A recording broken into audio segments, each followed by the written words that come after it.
She fell for him after a fender bender. A month later, she found her photo on the wall of a crime scene.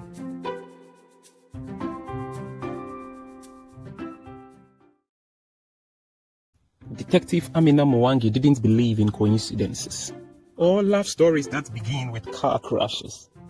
That's how she met Michael, the charming forensic accountant whose car gently bumped hers outside the Java house in Westlands.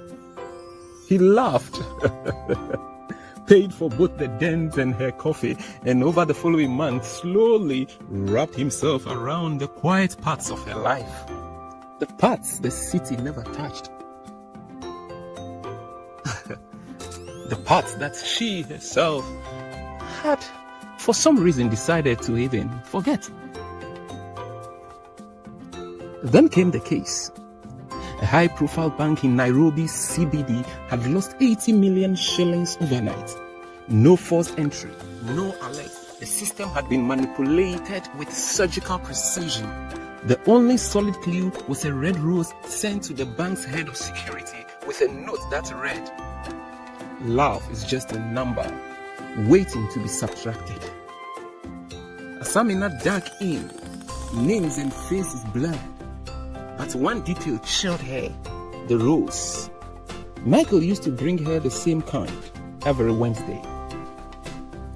The investigation led her to a hidden flat in Kariobangi, stacked with hard drives, torn up bank ledgers, and a photograph of her taken without her knowledge, taped to a wall. She didn't want to believe it. What? Michael was still sweet, still laughing, still holding her hand as if nothing had shifted. But she noticed now, his silences were more calculated than war, his stories too polished. In a moment of quiet rage, she planted a tracker in his laptop bag and waited 2 nights later. He drove past Thika Road to an abandoned printing press where he met 2 masked men. She recovered everything, but when she moved in to arrest him, he was gone. The flat was empty. The phone was wiped. Only a rose remained on her kitchen table. And a final note. "Love you, Amina, but I never lose." She never found him, but she still takes the case file out sometimes on Wednesdays, wondering whether he ever really loved her or if the whole thing was the longest con Nairobi had ever seen.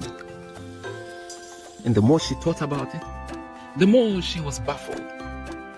What has this into her life got to do with the robbery of the bank? If he came to date her with the purpose of robbing the bank, what link has dating her got to do with the bank? She couldn't put the pieces together. And as the days passed, her mind even blocked them all. But at a point in time,